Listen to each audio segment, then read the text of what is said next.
largo de las Sagradas Escrituras podemos quedar impactados a través de las grandes hazañas que realizaron diferentes personas. Todos en alguna ocasión hemos escuchado hablar sobre la fe de Abraham, la fuerza de Sansón, el coraje de Esther o la pasión del apóstol Pablo. Estos y muchos otros dejaron una huella a lo largo de los siglos. Pero Dios en las páginas de su libro también reservó un lugar muy especial para que conociéramos el ejemplo de hombres y mujeres que sirvieron y fueron fieles en su generación. De la mano del pastor Moisés Peinado descubriremos los nombres y las historias de varias personas que durante años han pasado desapercibidos. Prepara tu corazón para ser confrontado, retado y bendecido por medio de la nueva serie de predicaciones titulada Desconocidos.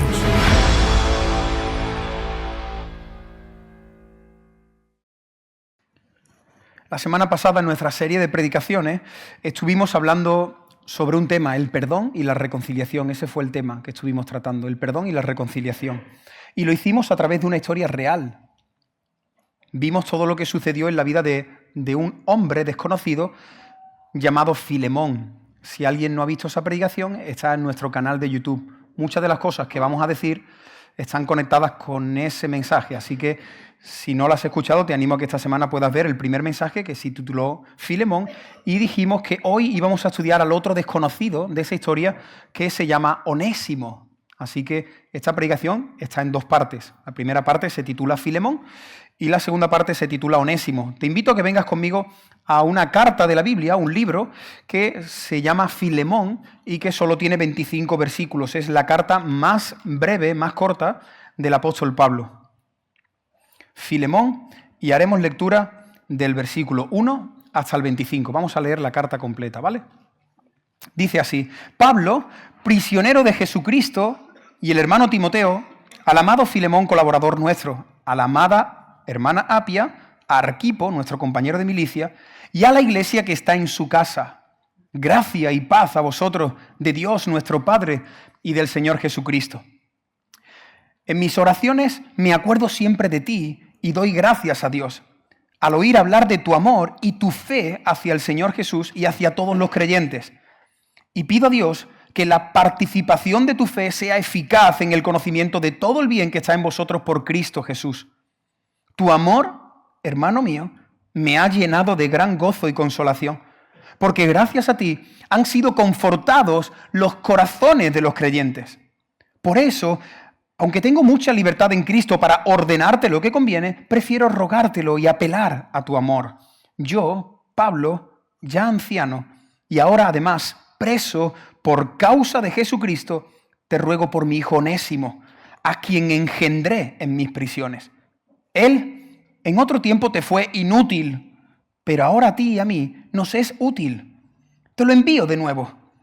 Tú, pues, recíbelo como a mí mismo. Yo quisiera retenerlo conmigo para que en lugar tuyo me sirvieran mis prisiones por causa del Evangelio. Pero nada quise hacer sin tu consentimiento, para que tu favor no sea por obligación, sino por tu propia voluntad. Tal vez por eso Onésimo se alejó de ti por algún tiempo, para que ahora lo recibas para siempre. No ya como esclavo, sino como más que esclavo, como hermano amado. Mayormente para mí, pero cuanto más para ti, tanto en la carne como en el Señor. Así que, si me tienes por compañero, recíbelo como a mí mismo. Y si te causó algún daño o si te debe algo, cárgalo a mi cuenta. Yo, Pablo, lo escribo de mi puño y letra. Yo te lo pagaré. Por no decir que tú mismo estás en deuda conmigo. Sí, hermano, tenga yo algún provecho de ti en el Señor, conforta mi corazón en el Señor. Te he escrito confiando en tu obediencia, pues sé que harás aún más de lo que te pido. Prepárame también alojamiento, porque espero que en respuestas a vuestras oraciones, Dios os permita verme de nuevo. Te saludan Epafras, mi compañero de prisiones por Cristo Jesús, Marcos, Aristarco, Demas y Lucas, mis colaboradores. La gracia de nuestro Señor Jesucristo sea con vuestro espíritu. Amén. ¿Qué os parece si hacemos un breve resumen de lo que vimos en el primer mensaje, ¿vale? Para poder ubicarnos en lo que vamos a ver en esta segunda parte. Deciros que esta carta, la carta titulada Filemón, la escribió el apóstol Pablo aproximadamente en el año 60 al 62 después de Cristo. Si estás anotando, esta carta, Pablo la escribió entre el año 60 y 62 después de Cristo. ¿Él estaba en un hotel de 5 estrellas? No. Él estaba en una cárcel de Roma. Y desde la cárcel de Roma, este hombre escribió varias cartas que se le conocen como las epístolas de la prisión. Las cartas de la prisión son cartas que Pablo escribió estando en Roma. ¿Cuáles son estas cartas de la prisión? Son 4. Filemón, Efesios, Filipenses y Colosenses. Esas 4 epístolas, conocidas como epístolas de la prisión, fueron escritas por el apóstol Pablo entre 60 y 62 desde la cárcel de Roma. Ahora, ¿quién es Filemón? El domingo pasado vimos que Filemón era un ciudadano romano que se convirtió a Cristo a través de Pablo. Y parece ser que años más tarde, este hombre fue un colaborador en el ministerio de Pablo. Tenía familia, su mujer, hijos, sabemos que tenía dinero, tenía prosperidad, era un hombre rico. Y también sabemos que él era el líder, uno de los líderes de una iglesia en Colosas que se reunía. ¿Dónde se reunía la iglesia en Colosas? ¿En casa de quién? ¿En casa de quién? En casa de Filemón, lo vimos la semana pasada. El primer turno ha estado mucho más atento que vosotros, ¿eh? Así que, venga, poneros las pilas. La iglesia en Colosas se reunía en la casa del propio Filemón. Y vimos la semana pasada que Filemón tuvo una mala experiencia con uno de sus esclavos. ¿Cómo se llamaba el esclavo? Onésimo. Parece ser que este esclavo se escapó y dicen la gran mayoría de comentarios bíblicos que probablemente robó algo de dinero o robó algo muy valioso. Antes de irse de la casa, él robó algo. Y este esclavo se convirtió también a Cristo. Qué interesante. No sabemos cuánto tiempo pasó, porque nosotros leemos la Biblia muy rápido, pero a veces entre un versículo y otro pueden pasar semanas, meses, años. El caso es que la Biblia nos dice que este hombre se escapó de la casa de Filemón, se llevó algo de dinero, se llevó algo de valor y después de un tiempo se encontró con Pablo. ¿Y Pablo de qué hablaba? ¿Pablo de qué hablaba? ¿Cuál era el tema de Pablo? Pablo predicaba el Evangelio. Su corazón latía por el reino de Dios, así que Pablo le predicó el Evangelio y este hombre se convirtió. Y cuando Pablo conoció la historia, le pidió a Onésimo que volviera a casa y escribió una carta diciéndole a su amigo Filemón: recibe a este hombre, perdónalo, reconcíliate con él y yo te pido que lo recibas ya no como un esclavo. Ahora lo tienes que recibir como un hermano. Ese es el resumen de lo que vimos la semana pasada, donde estuvimos hablando del perdón y la reconciliación. Vamos a ver ahora la vida de Onésimo. ¿Qué os parece? Como en una película, vamos a mover la cámara y vamos a estudiar a Onésimo. Y el primer punto de este mensaje lo he titulado La huida del esclavo. La huida del esclavo. Si os acordáis, en la anterior predicación estuvimos explicando que en aquella sociedad, la sociedad del primer siglo, se practicaba la esclavitud. ¿Hay esclavitud en el siglo XXI? Más todavía, pero diferente. En aquella época la gente iba paseando por la calle con su esclavo al lado. Hoy día hay más esclavos de la prostitución, esclavitud infantil, la trata de personas, muchísima esclavitud. Pero es una esclavitud diferente. Pero en el primer siglo la gente compraba esclavos. Tú tenías esclavos. Si tú tenías dinero, tú podías tener esclavos. Hombres y mujeres que por diferentes circunstancias perdían su libertad y le pertenecían a un amo. Ellos ya no eran los dueños de sus vidas. Dijimos que los esclavos en aquella época no tenían ningún tipo de valor, no tenían dignidad. Eran tratados como mano de obra barata, eran herramientas, eran objetos. La gente cambiaba esclavos, la gente vendía esclavos, la gente se regalaba esclavos. Y también vimos que un esclavo valía tan poco que si ese esclavo llegaba a hacerle algo grave a su amo, como por ejemplo robarle o escaparse de su casa, la ley romana permitía al dueño del esclavo crucificarlo. Si yo tengo un esclavo y me traiciona y me roba y hace algo terrible en mi casa, la ley romana me permitía mandarlo a la cruz. Ahora, no conocemos los detalles de la historia de Onésimo. No sabemos mucho más de lo que hemos leído. Pero lo que sí sabemos es que este hombre un día decidió huir. No sabemos el tiempo que llevaba como esclavo, pero decidió huir. La pregunta, ¿por qué huyó? Bueno, pues yo pienso que huyó porque quería ser libre. Quería un mejor futuro para su vida. ¿Por qué se escapa alguien de la cárcel? Así que Onésimo Yo creo que miró una oportunidad, vio un descuido, vio una puerta abierta, lo estuvo planeando durante semanas y meses. Yo me la juego, pero me voy a arriesgar, yo no quiero ser más esclavo, me voy de aquí, robo algo y comienzo una nueva vida. Y sabéis qué sucede, que en aquella época dicen los libros de historia y los comentarios que la gran mayoría de esclavos, los prófugos, solían poner dirección a Roma. A Roma. Muchos se dirigían a Roma. ¿Por qué a Roma? Porque Roma era una ciudad muy grande, donde tú te podías camuflar, donde podías pasar desapercibido. Era una ciudad que te ofrecía posibilidades para comenzar una nueva vida. Así que parece ser que Onésimo se dirigió hacia Roma. Ahora, la Biblia no nos cuenta cómo sucedió, pero se nos dice, y ahora viene la parte importante de ese primer punto, que Onésimo se conoció con Pablo. Y yo os voy a hacer una pregunta que tenéis que responder en vuestro interior. No respondáis en voz alta, no se lo digáis al de la izquierda, a la derecha. Esta pregunta tiene 3 opciones y tú con sinceridad tienes que responder, ¿vale? ¿Estáis preparados? Onésimo se conoció con Pablo. La pregunta es, ¿tú crees que Onésimo se conoció con Pablo por casualidad? La opción A es por casualidad. A veces decimos, ¿no? La gente dice, uy, qué casualidad, que he ido al área sur y me he encontrado con esta persona. Qué casualidad, ¿no? Son expresiones que decimos, una casualidad. ¿Tú crees que Onésimo se encontró con Pablo por casualidad? Segunda opción, hay algunos que dicen, no, por casualidad no, es por el destino. Y entonces algunos dicen, fue el destino el que unió nuestros caminos. Estaba en el destino. Hay algunas personas, los respetamos, que creen en el destino. ¿Tú crees que Onésimo se encontró con Pablo por el destino? Opción A, la casualidad. Opción B, el destino.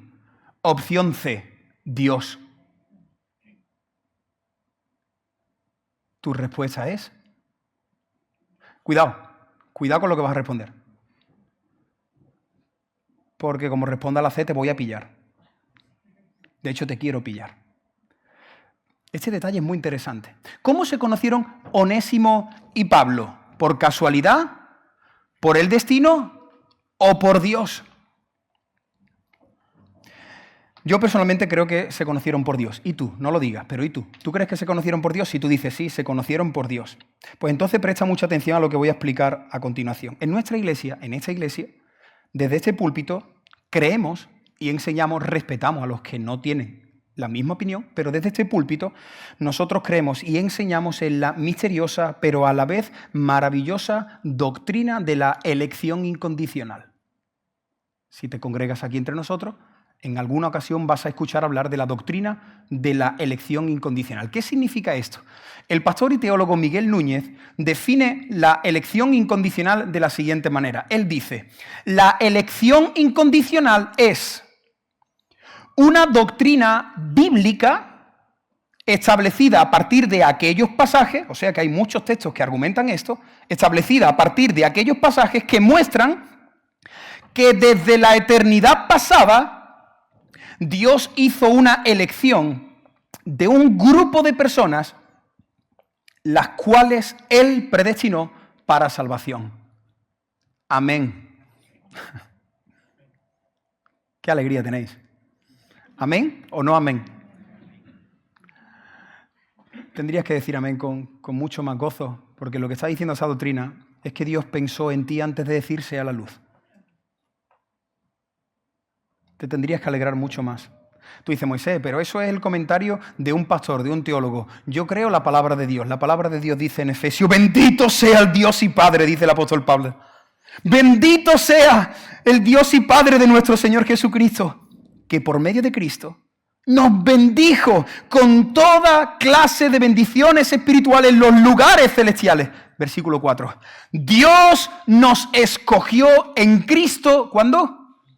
Antes de la fundación del mundo. ¿Para qué? Para que fuéramos santos y sin mancha delante de Él. Por su amor nos predestinó para ser adoptados hijos suyos por medio de Jesucristo, porque así lo quiso.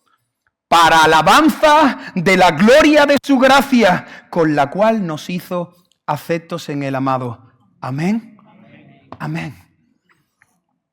Yo estoy convencido a la luz de la Biblia que Onésimo era una persona que Dios había escogido para salvación desde antes de la fundación del mundo.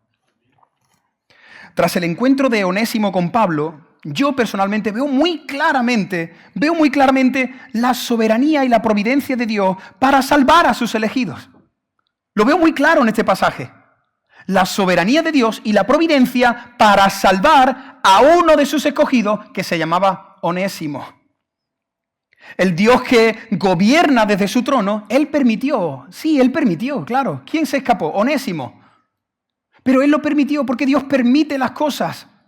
Pero las permite porque tiene un plan, tiene un propósito divino. Así que Él permitió que este hombre se escapase y pusiese rumbo a Roma. Pero Dios le dijo, hasta aquí, Onésimo, ahora te vas a encontrar conmigo. Dios permitió y orquestó cada detalle para que Onésimo se encontrara con el apóstol Pablo y fuese transformado por el poder del Evangelio. Dios hizo todo eso. El esclavo estaba huyendo, pero esa huida Dios la utilizó para llevarlo hasta los pies de la cruz. Él estaba huyendo, lo que no sabía es que esa huida lo iba a llevar hasta los pies de la cruz. Y allí, a los pies de la cruz, cuando el Señor te lleva a los pies de la cruz, ¿sabes qué hace el Señor cuando te lleva a los pies de la cruz? Te vence con su gracia irresistible, te enamora, te transforma. El profeta lo dijo con otras palabras, me sedujiste y fui seducido. Más fuerte que yo fuiste y me venciste y me atrajiste a ti con lazos de amor. Esto que Dios hizo con Onésimo es lo que Dios hace con todos sus escogidos. Hermano, cuando tú te pones las gafas de estas preciosas doctrinas que a veces nos incomodan porque golpea al humanismo, pero cuando tú te colocas las gafas, tú ves la soberanía y la providencia de Dios, lo ves en todo lugar en la Biblia. Ves la elección de Dios en todo lugar. Mira, te hago un resumen. Dios buscó y salió al encuentro de Abraham, un hombre que era idólatra. ¿Quién buscó a quién? Dios buscó a Abraham. Dios derramó su gracia sobre un hombre llamado Noé antes de arrasar con el mundo. Dios protegió la vida de un hombre llamado Moisés desde el vientre de su madre. Dios venció a Jacob en Peniel. Dios estuvo con José en todos los momentos de sufrimiento. Dios llamó a David, aunque ni su padre se acordó de él. Dios mandó un gran pez y persiguió a Jonás. Dios llamó a cada uno de los profetas. Amén. Amén. Pero no solo aquí, es que Dios a través de Jesucristo sigue llamando y escogiendo. ¿A quién llamó Dios por medio de Jesucristo? A Mateo, a Pedro, a Juan, a Felipe, a Santiago, a Andrés, a María Magdalena, al endemoniado Gadareno, Zaqueo, defiendo y como contigo, a Nicodemo, al ladrón de la cruz, a José de Arimatea. Dios salió al encuentro de Saulo de Tarso en el camino de Damasco. Dios buscó al etíope eunuco. Dios abrió el corazón de Lidia para que creyera. Bendito sea el Señor. ¿Lo ves o no lo ves? Y ahora voy contigo y te pregunto, opción A, opción B, opción C. ¿Por qué tú has nacido en una familia cristiana? ¿Casualidad? El destino. Dios. ¿Por qué tú has nacido en una familia cristiana?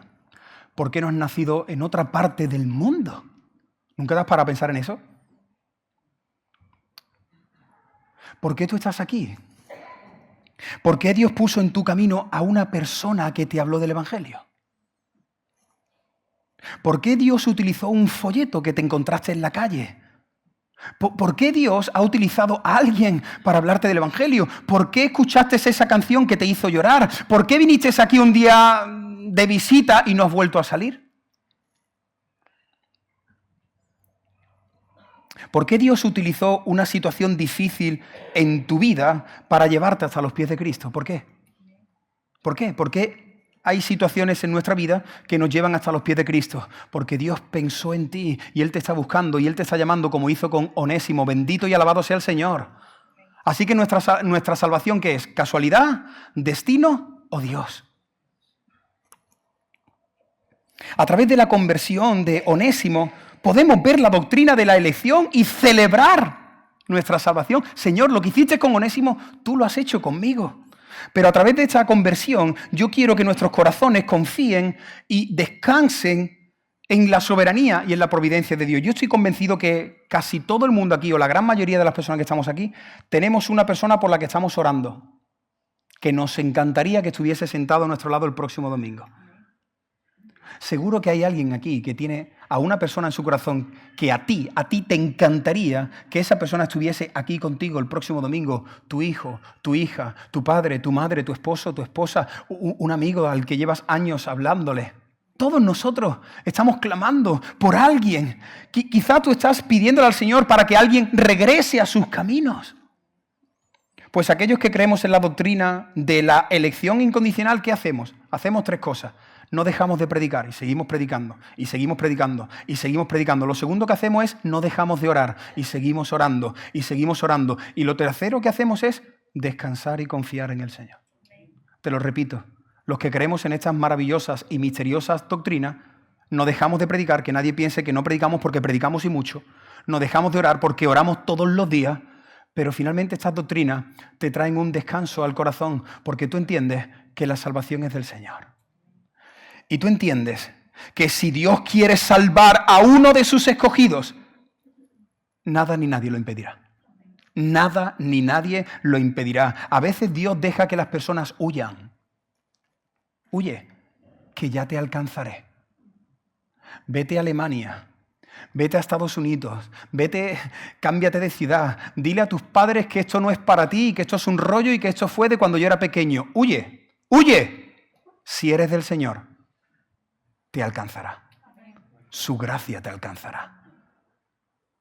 Como a veces yo juego con mi hijo y echamos una carrera y le digo, te dejo ventaja, pero tienes que correr mucho, hijo, porque no te voy a dejar ganar. Te voy a pillar. A veces Dios dice, te dejo ventaja. Dice el salmista, ¿a dónde huiré de tu presencia? ¿Dónde me meto? Si subo a las montañas, allí estás tú. Si me meto en el Seol, allí estás tú. ¿A dónde huiré de tu espíritu? Escucha, amigo y amiga, si eres alguien del Señor, el Señor te va a buscar, te va a llamar y te va a transformar con su gracia, con su amor, con su misericordia, porque la salvación es del Señor, la salvación es del Señor, porque Cristo dijo, conecto esto con Efesios, Cristo dijo, Padre, las ovejas que tú me diste, en la eternidad pasada, el pueblo que tú pensaste y salvaste por amor y gracia, las ovejas que tú me diste, Padre, yo no voy a perder a ninguna de ellas. Bendito sea el Señor. Así que si estás clamando por alguien, sigue haciendo tu parte, pero descansa, confía, porque el Señor lo hará si es de su voluntad. La semana pasada dijimos que la prueba siempre te prueba, y hablamos de un anuncio antiguo. Si no has escuchado la primera predicación, pues esto no lo vas a conocer, pero un anuncio que decía, el algodón no engaña, ¿os acordáis? El algodón no engaña. Porque Dios siempre nos pasa el algodón, y dijimos que el algodón es la palabra. Dios te pasa el algodón de la palabra para saber si eres o no eres cristiano. La obediencia a la palabra es la que demuestra si yo he nacido de nuevo o soy una persona religiosa. La obediencia a la palabra. Si tú no obedeces a la palabra, tú puedes ser evangélico y no hijo de Dios. Estaban con nosotros, pero no eran de nosotros. La obediencia a la palabra. Mis ovejas oyen mi voz y me siguen. Esa es la prueba del algodón. Dios te habla con la palabra y si tú eres de Dios, tú dices, yo ahora estoy mal, pero yo sé que esta es la palabra de Dios y que tarde o temprano la tengo que obedecer y como el Señor no me venza rápido, la voy a liar. En cierta ocasión Jesús dice que se le presentarán muchas personas en los tiempos finales que le dirán, Señor, Señor, en tu nombre hicimos. ¿Os acordáis? Señor, en tu nombre hicimos. ¿Y qué les dijo el Señor? Apartaos de mí, nunca os conocí. El que hace. Hermano, no se trata de hacer cosas externas. Se trata de obedecer a la palabra de Dios. Esa es la prueba de algodón.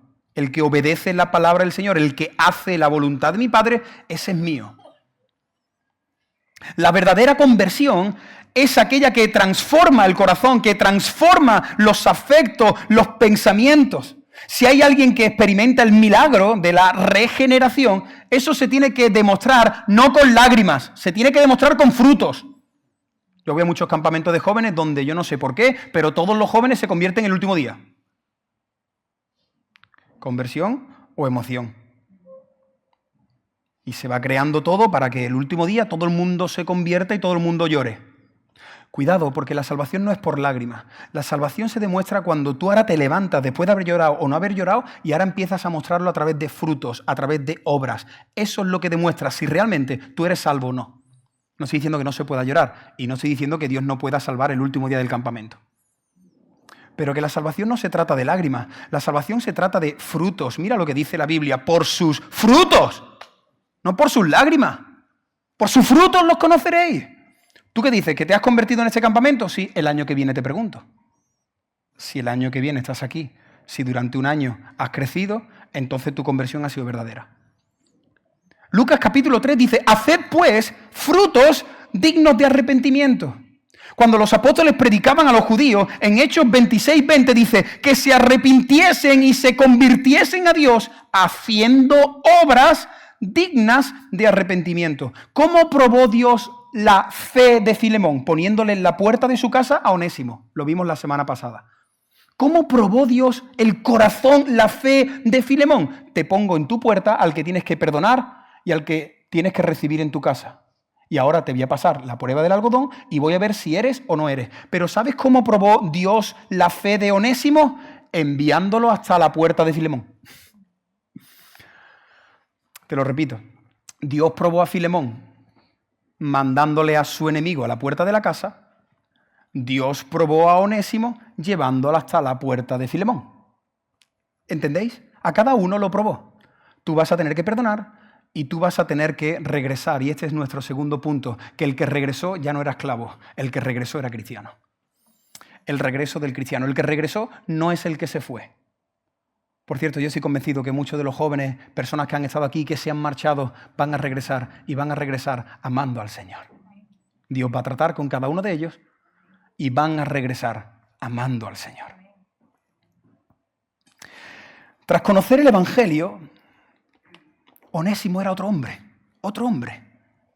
Era otro hombre completamente diferente. Esta es la obra que solo Dios puede realizar. Onésimo era otro hombre. Ya me habéis escuchado decir esto, pero lo vuelvo a repetir. Yo personalmente creo que cuando una persona se convierte le cambia hasta la cara. Es que lo he visto. Y también he visto a creyentes que se apartan de Dios y también le cambia la cara, para mal. Han perdido el gozo, han perdido la alegría. En su rostro ya no hay paz. Yo he estado con personas en la cárcel, yo he estado en la cárcel predicando, he visto a un preso que se ha convertido y a los 6 meses he vuelto y ese preso tenía la cara, parecía un Teletubby. Te entraba ganas de darle un abrazo, era un osito tierno. Y tú dices, pero tú eres, sí, yo soy, pero es que el Señor me ha revolucionado, llevo 6 meses en mi celda leyendo la Biblia, le cambia la cara, le cambia el brillo, yo lo creo. Y a Onésimo algo le pasó de verdad, Onésimo fue otro hombre. Algo le pasó en su interior que cambió su interior. Mira, Onésimo cambió tanto que Pablo quiso quedárselo. ¿Te has dado cuenta del versículo 13? Mira en tu Biblia. Dice, yo quisiera retenerlo conmigo. Este hombre ha cambiado tanto que quiero tenerlo conmigo como parte de mi equipo, como mi colaborador, para que me sirvan mis prisiones por causa del Evangelio. Si lees una carta que Pablo escribió a la iglesia en Colosa, la epístola a los colosenses, verás que casi al terminar, Pablo empieza a dar saludo de sus colaboradores y menciona a Onésimo. Os saluda Tíquico y mi amado colaborador Onésimo. ¿Qué ha pasado en la vida de Onésimo? Que el Evangelio lo ha transformado de una manera muy, muy radical. La semana pasada vimos cómo Dios trató con la vida de Filemón. Y Pablo le escribió una carta a su amigo Filemón diciéndole que tenía que perdonar y que tenía que recibir a Onésimo como a un hermano en la fe. Eso le dijo. Le dijo, mira, quiero que lo reciba ya no como esclavo. Ahora tienes que tratarlo como si fuese un hermano más de la congregación. Ahora bien, estaba pensando esta semana, para que Filemón hiciera eso, alguien antes tuvo que dar un primer paso, y el que dio el primer paso no fue Filemón, fue Onésimo. Para que Filemón pueda recibir, Onésimo tiene que ir. El primer paso lo tuvo que dar Onésimo. ¿Me estoy explicando? Pablo le dice a Filemón, recíbelo, perdónalo, reconcíliate con él. Pero antes, Onésimo ha tenido que ir andando hasta casa de Filemón. Y esa era la prueba del algodón. Eso era lo que probaba si la fe de Onésimo era genuina o de cartón. A través de los frutos, a través de las obras, Onésimo tenía que demostrar si era cristiano o no. Imagínate esta escena. La Biblia no lo dice, pero yo estoy casi convencido que esto pasó.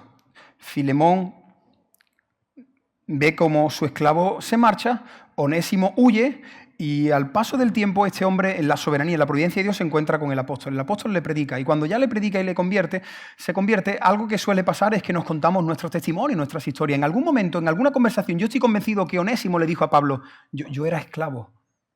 Yo he acabado aquí en Roma porque yo le pertenecía a un hombre y me escapé.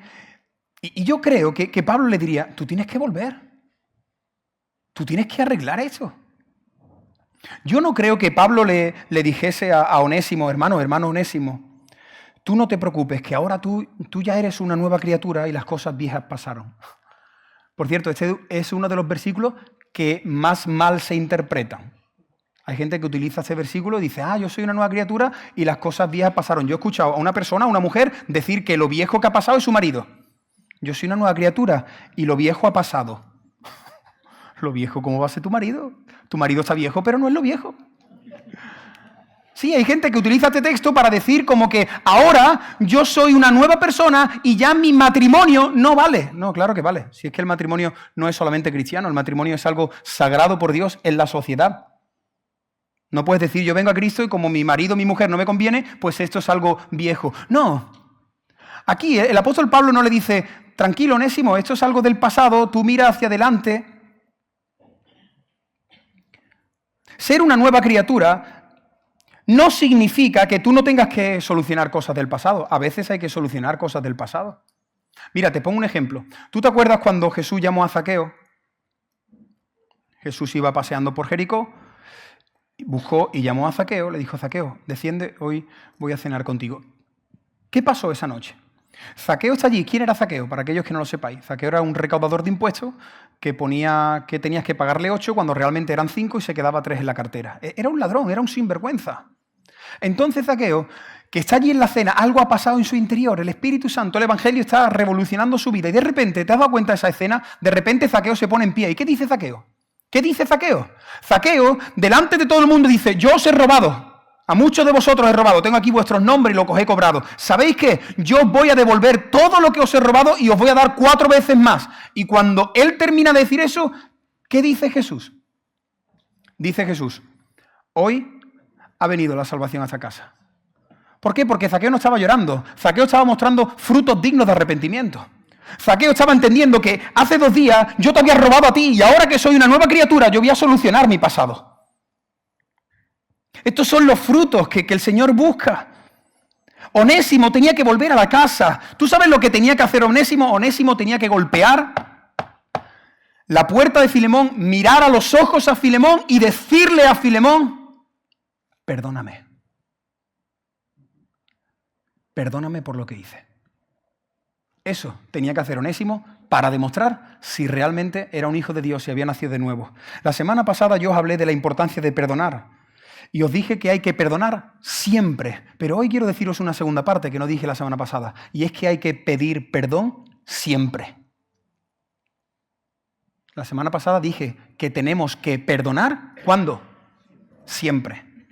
Pero hoy, en el nombre del Señor, quiero deciros que nosotros, los que somos verdaderos cristianos, tenemos que pedir perdón siempre. Y cuando alguien no perdona y cuando alguien no pide perdón, la raíz es la misma, el orgullo. Por eso, como dijimos la semana pasada, necesitamos el Evangelio para perdonar, pero también para pedir perdón. Es lo mismo, necesitas la misma medicina. Necesitas entender el Evangelio, vivir el Evangelio, estar lleno del Evangelio para tú poder perdonar de la misma manera que lo hizo Esteban y Cristo. Y tú también necesitas estar lleno del Evangelio para tú mismo mirar a la persona y decirle, te pido perdón. Te hago una pregunta. Responda ahí en tu interior. ¿Qué te cuesta más, perdonar o pedir perdón?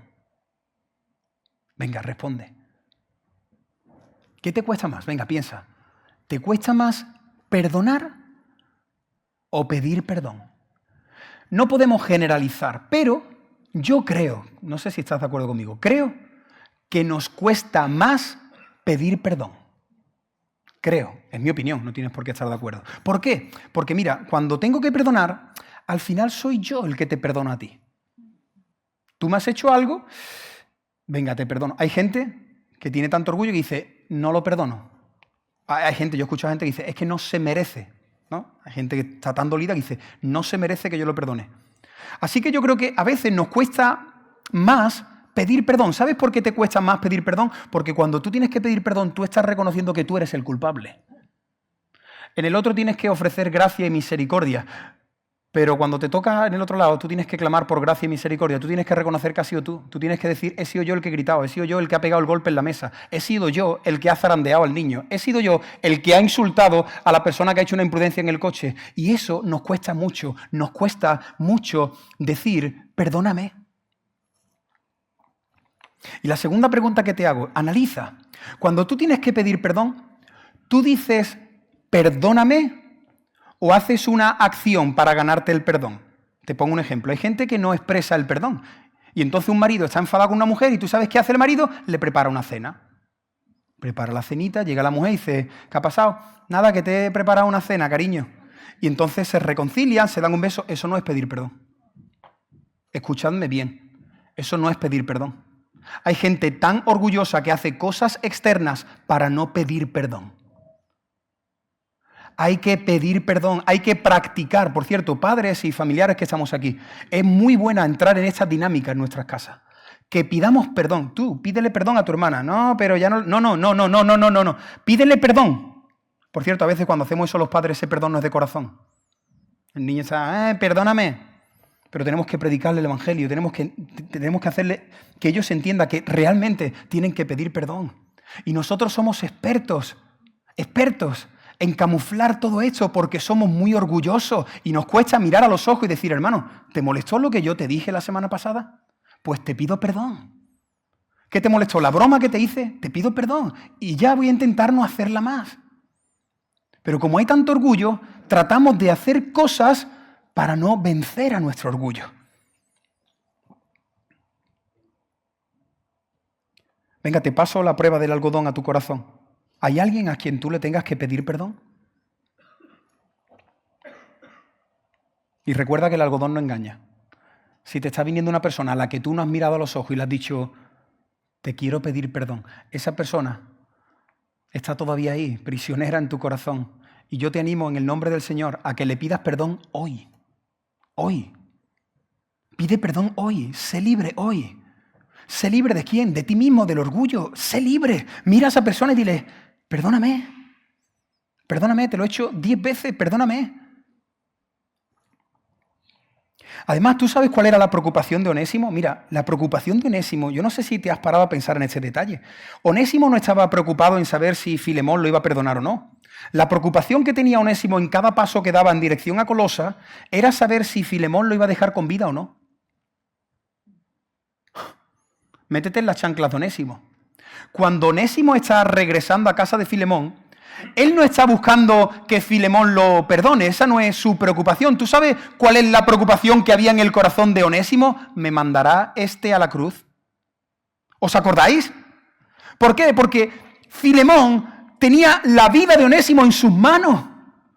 Tú puedes ver este pasaje, la gravedad que tiene lo que hizo Onésimo, la importancia que tiene el volver a la casa. Él cuando estaba volviendo no sabía si iba a acabar en una cruz o no. Pero aún así este hombre demostró que era un verdadero creyente. Este hombre regresó a casa de Filemón. Porque hermano y hermana, tenemos que estar dispuestos a asumir las consecuencias de nuestros pecados. Hay gente que no asume las consecuencias de sus pecados. Y tenemos que estar dispuestos a asumir las consecuencias de nuestros pecados. ¿Lo he hecho yo? Pues entonces yo tengo que ser amonestado, yo tengo que ser exhortado, yo tengo que ser disciplinado.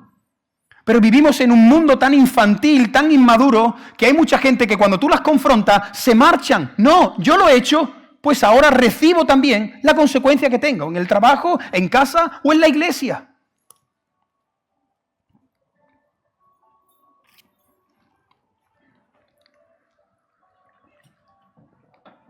¿Ves? Si has sido tú, pues la consecuencia es tuya. Ya está. Betty, hermana. Perdón, pues venga, pues te perdono. No lo hagas más.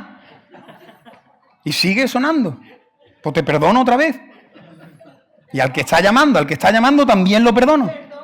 Ah, que ahora otro móvil. Ah, que no me pasa nada. Es broma, no os preocupéis. Pero ya verá cómo nos pasa más. Por cierto, una cosita. No despistaros. Nosotros tenemos que pedir perdón por los pecados que cometemos.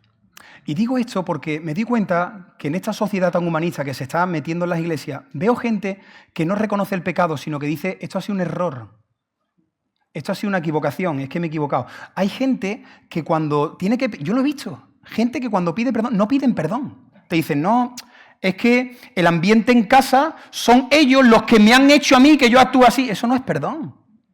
Ahora está de moda, lo he escuchado en este último tiempo para acá, que gente se justifica diciendo, es que yo soy así porque mi madre es así.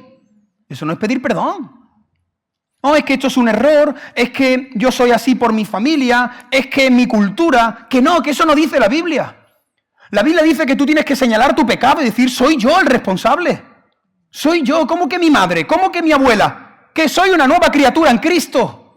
Y ahora yo puedo cortar con todo eso. Y hermano, lo que hacemos, lo hacemos nosotros, no le echemos la culpa al diablo. Hay gente que cuando... Yo conozco personas que cuando pecan, no, es que el diablo me ha tentado. ¿Qué quieres que haga? Si es que el diablo hace eso. El diablo es tentador. Pero eres tú. Eres tú el que has abierto la página, eres tú el que has cerrado la puerta, eres tú el que te has metido en el charco de la pornografía, eres tú el que has quedado con una mujer escondida, eres tú el que ha cogido los 2,50 €, eres tú. Y eso no es un error, eso es un pecado. Y tienes que golpearte el corazón y decirle al Señor, Señor, perdóname porque estoy pecando. Y hay gente que no, que trata de suavizarlo. Ha sido por culpa de ella, yo en verdad no soy así. Es que lo dice la Biblia. La Biblia dice, el que encubre sus errores, ¿dice eso la Biblia? El que encubre sus pecados, porque no son errores. Cuando uno grita no es un error. Hay ira en el corazón. ¿O no? No, es que el que encubre sus pecados y le llama a los pecados errores, dice la Biblia que no vas a prosperar. Mas el que los confiesa y se aparta, alcanzará misericordia. Confiesa tu pecado y ponle nombre. No le pongas esa etiqueta de la sociedad y del mundo. No, ponle nombre. Este es el pecado, la glotonería, la ira, la lujuria, la envidia. Ponle nombre a tus pecados y confiésalo. Ahora, quiero explicar algo muy importante que está relacionado con el mensaje de la semana pasada, que sé que algunas personas se quedaron con esta duda. En la predicación de Filemón, yo dije que los cristianos estamos llamados a perdonar y a reconciliarnos siempre con todas las personas que nos hayan ofendido, que nos hayan dañado. ¿Os acordáis? Yo dije que tenemos que estar dispuestos a perdonarnos y también a reconciliarnos, porque hay gente que dice, no, yo te perdono, pero no quiero saber nada de ti. Eso no es el amor de Cristo en ti. Yo me tengo que perdonar, y yo tengo que reconciliarme contigo. Ahora, quiero explicar algo, porque esto sé que pudo generar algunas dudas, pero yo sabía que lo iba a responder en esta segunda predicación. Y leo este comentario que esta hermana me estará viendo en estos días por YouTube. Leo tu comentario, hermana, porque lo has puesto públicamente, así que con tu permiso, leo un comentario de una persona que puso lo siguiente en la predicación de Filemón en nuestro canal. Esta hermana escribió lo siguiente. ¿Cómo te reconcilias con alguien que no quiere saber nada de ti? Y dice, es mi ex esposo. Ha cambiado de ciudad, ha cambiado de número de teléfono y termina diciendo, es un narcisista.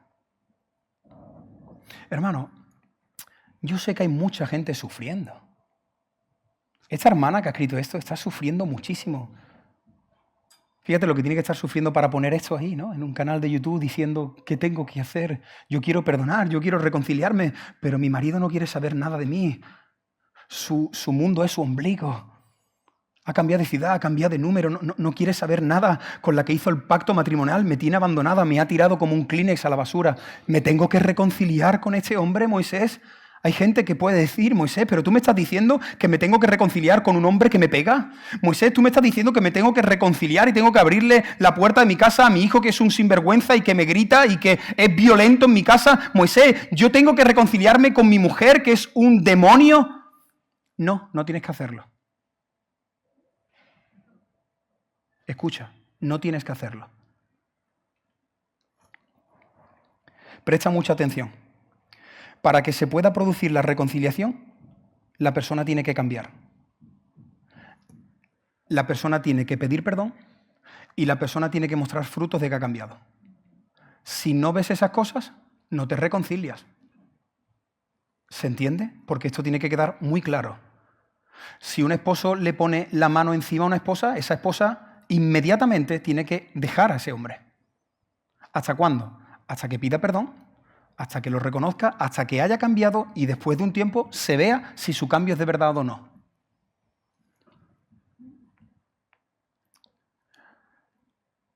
Claro.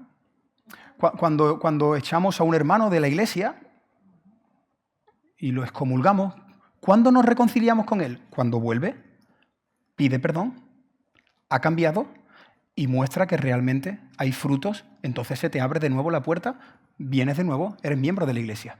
Si no hay perdón, si no hay confesión, si no hay un cambio, si no hay frutos ni obras, esta iglesia está cerrada para ti. Ahora, estoy hablando de la reconciliación, vuelvo al paso anterior. Y perdonar, perdonar siempre. ¿Ves la diferencia?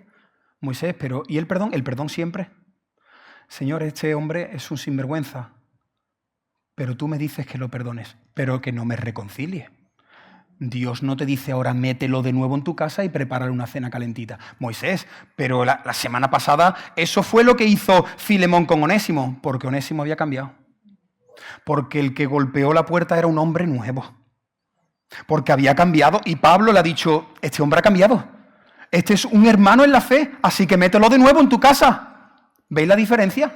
Así que la semana pasada, cuando dije que tenemos que reconciliarnos, hoy quiero decir que nos reconciliamos con aquellos que piden perdón, que han cambiado y que muestran ese cambio a través de frutos, a través de obras. Si no, yo te perdono, pero hasta que no haya un cambio, yo tengo que cuidar mi corazón, yo tengo que cuidar a nuestros hijos, yo tengo que cuidar nuestra economía, porque si te doy otra vez, te vas a gastar el dinero. Yo tengo que cuidar esto. Cuidado, hermano. Estas cosas son importantes decirlas. No me reconcilio con alguien que no ha cambiado, con alguien que no se arrepiente. 3 cosas muy prácticas de esto y seguimos. Si la persona te pide perdón y esa persona desea reconciliarse, lo tienes que hacer. Este es otro caso diferente. La persona te ha pedido perdón y la persona realmente ha tenido un cambio y quiere reconciliarse contigo.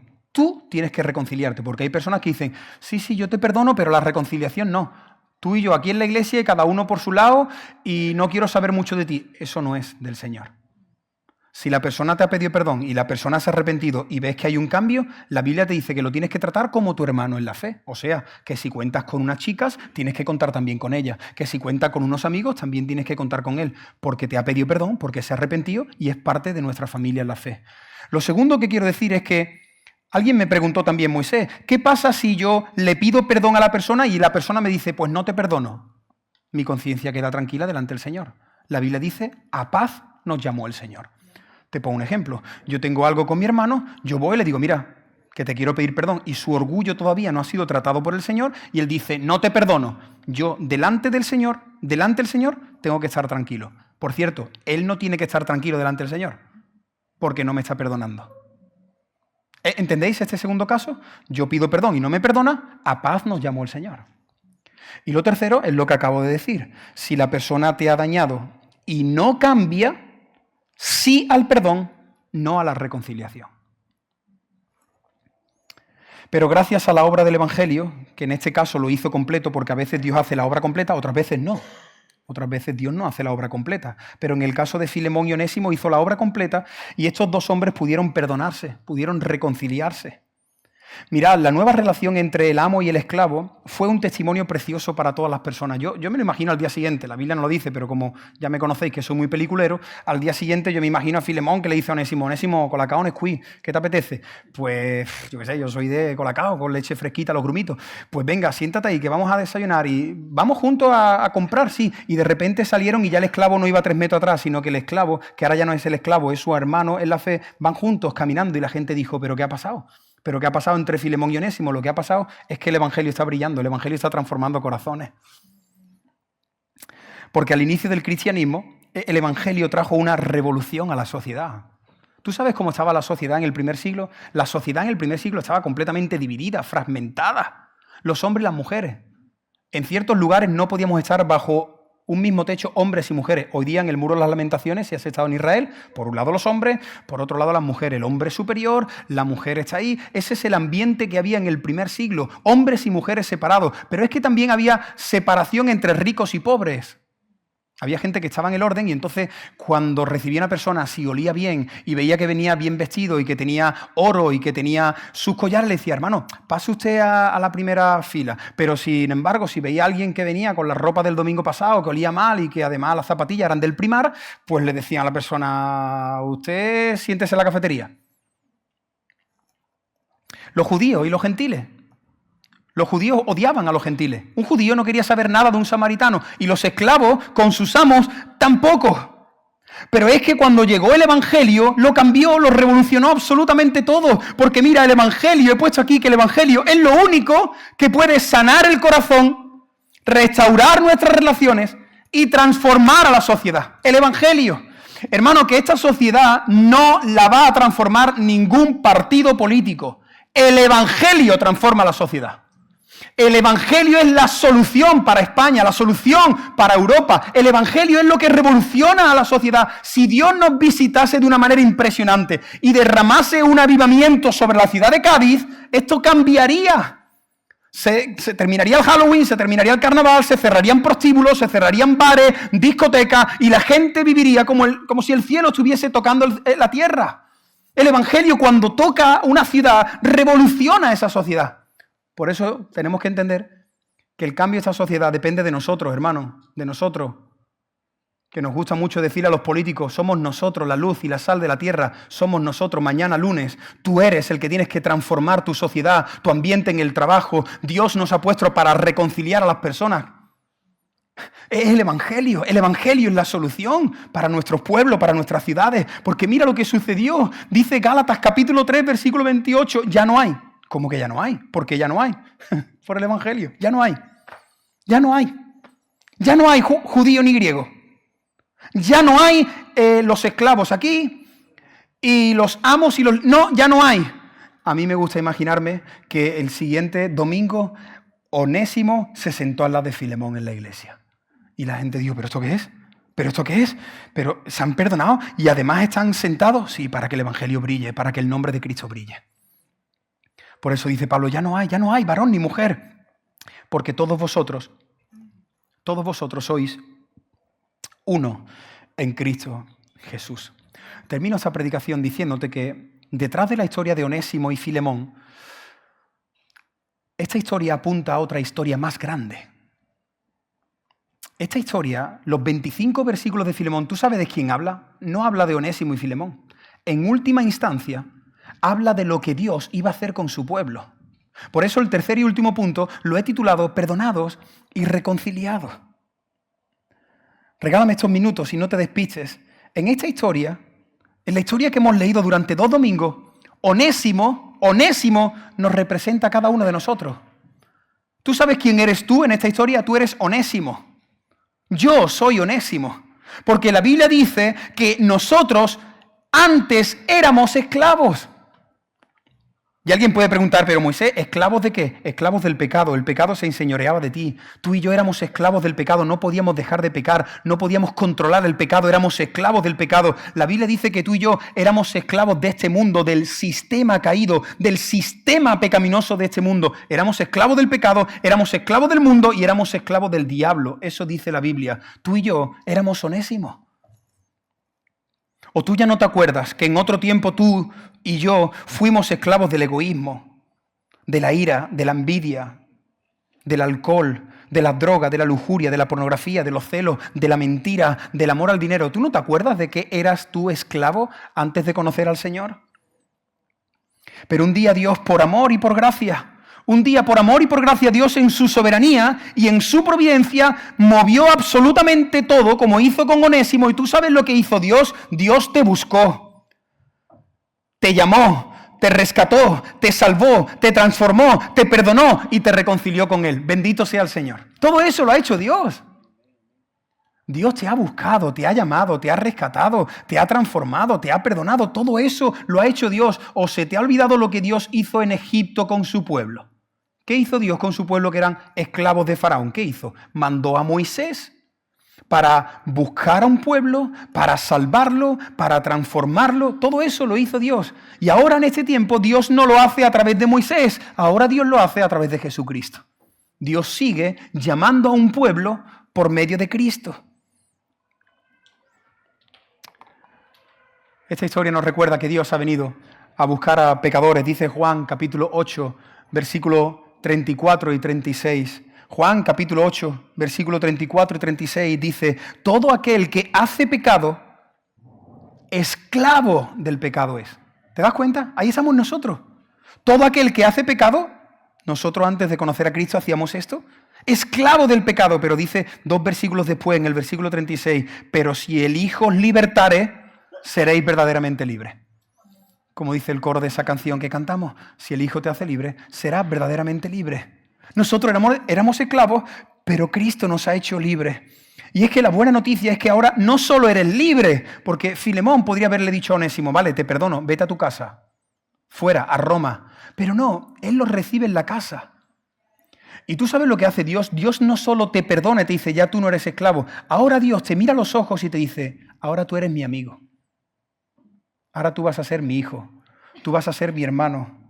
Mira, no sé si te acuerdas de este pasaje, Juan capítulo 15, versículo 15. Dice Jesús, Juan capítulo 15, versículo 15, dice: ya no os llamaré, ¿cómo? Siervo. Por cierto, ¿cuál es la palabra en el original? Siervos. Doulos, esclavo. El Señor dice: ya yo a ti, yo ya no te voy a llamar más esclavo. Porque el esclavo, porque el siervo no sabe lo que hace su Señor. El esclavo y el Señor no se relacionan, no tienen comunicación, no tienen amistad. Pero yo ahora os llamo amigos. Yo os llamo amigos. ¿Sabes por qué te voy a llamar amigo? Porque todas las cosas que oí de mi Padre, yo te las voy a dar a conocer. Bendito sea el Señor, que aquí en esta sala hay muchos amigos de Jesús. Y cada vez que tú vienes aquí, tú escuchas algo que Él te da a conocer del Padre por medio de su palabra a través del Espíritu Santo. Porque ya no eres esclavo, ahora eres amigo. Por eso puedes salir de aquí entendiendo la palabra, emocionado por la palabra, porque el Señor, que es tu amigo, te está revelando los misterios del Padre. Termino con el versículo 11. Mira tu Biblia en el versículo 11. Pablo está escribiendo, haciendo referencia a Onésimo, le está escribiendo a Filemón y mira lo que le dice. Filemón, Onésimo, en otro tiempo te fue inútil, pero ahora es útil. Yo no sé si... Ahí estaba quizás, ¿no? Imagínate que está Onésimo al lado de Pablo mientras está escribiendo, e imagínate que Pablo está escribiendo esto en voz alta. Y dice: en otro tiempo te fue inútil. Y él ahí al lado mirando: hola, perdona, estoy aquí. Me está llamando inútil. Aquí a mí... ¿Qué significa el versículo 11? Porque él le dice: en otro tiempo te fue inútil, y ahora dice: este hombre, Onésimo, ahora te es útil. Este versículo es impresionante y con esto termino. ¿Alguien sabe cuál es el significado de Onésimo? ¿Qué significa el nombre de Onésimo? El nombre de Onésimo significa útil, provechoso. Cuando la madre lo tuvo en el vientre, dijo: ese niño será útil, será provechoso. Pero ¿sabéis qué pasó a lo largo de la vida de Onésimo? Que se desvió y fue alguien inútil. Pero ahora viene el Señor y en Cristo a lo inútil lo convierte en útil. Bendito sea el Señor. aquello que no servía a nada, ahora yo voy a venir y te voy a redimir, voy a hacer una obra perfecta en ti y tú vas a ser alguien útil, tú vas a ser alguien provechoso en mis manos. Y eso es lo que enseña la palabra, que todos nosotros, lo siento decirte esto, pero todos nosotros sin Cristo éramos inútiles en este mundo. Inútiles. Pero ahora los que estamos en Cristo somos útiles. Somos instrumentos en sus manos. Hemos vuelto al diseño original, hemos vuelto a los planes, a los propósitos. Por eso yo aquí veo nuevamente la soberanía de Dios, porque ¿tú crees que es casualidad que Onésimo se llame útil? Cuando para los judíos el nombre está muy conectado con su carácter, con su historia, pasado, presente y futuro. Para el judío el nombre es muy importante. Así que lo que Dios le está diciendo es, ahora lleva tu nombre por bandera, ahora eres un verdadero siervo de Dios, tú eres útil, tú eres alguien provechoso, tú eres una herramienta en las manos de Dios para reconciliar a pecadores con el Padre. Y esto me emociona mucho, porque yo con 8 años yo era un inútil en el puerto de Santa María, un verdadero inútil. Con 13 años yo era un verdadero inútil. Con 15 años en mi iglesia yo era un verdadero inútil. Pero bendito sea el Señor que cogió lo inútil y lo convirtió en útil. Porque a lo vil, a lo menospreciado de este mundo, escogió el Señor para avergonzar a los sabios. Hermano, no se te olvide de que tú eras un inútil lejos del Señor. Y el Señor ahora te ha rescatado, te ha buscado, te ha transformado, te ha llamado para que tu vida tenga valor, dignidad, propósito. ¡Qué alegría! Nosotros estamos en este mundo extendiendo el reino de Dios. Somos personas útiles. Somos personas útiles en nuestra sociedad. Somos personas útiles en nuestro vecindario. Somos personas útiles con nuestros hijos. Bendito y alabado sea el Señor. Por cierto, hace unos minutos te dije que sin un verdadero arrepentimiento no podemos reconciliarnos con las personas. No sé si eso te ha impactado, si hay alguien aquí que pueda decir, eso me rechina un poco, no termino de entenderlo. Mira, este tema de que tenemos que arrepentirnos para reconciliarnos con las personas es tan importante que escucha lo que te voy a decir. Si no te arrepientes, tampoco te reconcilias con Dios. Si tú no te arrepientes, ni siquiera Dios mismo se reconcilia contigo. ¿Qué dice Moisés? La Biblia dice, creed y arrepentíos. No hay un solo hombre y una sola mujer que no confiese que es pecador y le pida perdón a Dios y cambie, que pueda disfrutar de la reconciliación con Dios. Dios puede perdonarte, pero no reconciliarse contigo si no hay un verdadero arrepentimiento. Dios se reconcilia con aquellos que se arrepienten. Y si tú no te arrepientes, tú no estás reconciliado con el Padre. Te pongo una historia muy visual. ¿Tú te acuerdas de la parábola del hijo pródigo? ¿Te acuerdas de la parábola del hijo pródigo? Este joven se marcha, se lleva todos los bienes de su padre y cuando toca el fango del mundo, cuando está comiendo con los cerdos, dice, volviendo en sí, dijo, he pecado, iré a mi padre, iré a mi casa y le diré a mi padre, ¿padre qué? ¿Padre qué? He pecado. Está confesando, no ha sido un error, ha sido la influencia de mis amigos. No, papá, es que me ha quedado 6 en bachillerato. No, he pecado. Padre, he pecado contra ti y contra el cielo. Ya no soy digno de ser llamado tu hijo. ¿Me tratas como un esclavo? Pero cuando él reconoció su pecado y se arrepintió, el padre se reconcilió con él y le dijo, ¿cómo que esclavo? ¿Cómo que jornalero? Vente a mi casa, tú eres mi hijo y te pongo capa, calzado y anillo. Eso es lo que el Señor hace con todo hombre, con toda mujer que se arrepiente de sus pecados. Y si en esta sala, aquí, hay alguien que no ha hecho eso, ahí donde estás, no tienes que hacer ninguna pirueta, no tienes que hacer nada externo, ahí donde estás, si tú me estás escuchando y tú reconoces que eres un esclavo del diablo, del mundo, de las pasiones desordenadas de tu corazón, ahí donde estás, clama ahora mismo y dile a Cristo, perdóname, he pecado contra Dios. Si alguien en esta sala hace eso ahora mismo de corazón, ahí donde estás, si tú le dices a Dios, perdóname, yo reconozco que soy pecador y confieso a Jesús como mi Señor y mi Salvador, hoy tú recibirás el perdón y la reconciliación. Te irás de aquí perdonado y reconciliado.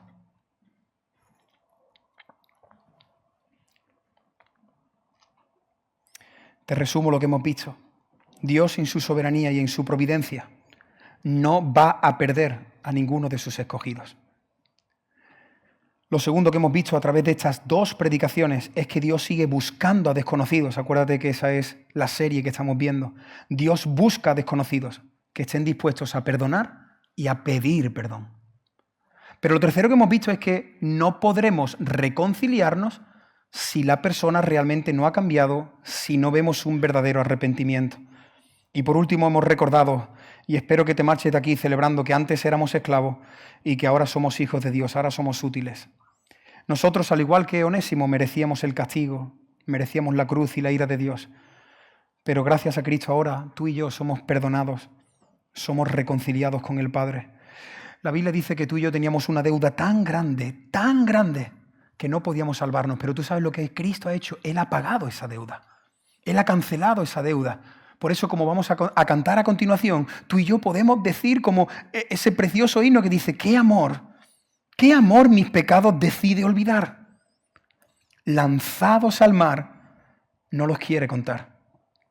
Él, siendo omnisciente, olvida mi error. Mis faltas son muchas, su gracia es mayor. Bendito sea el Señor.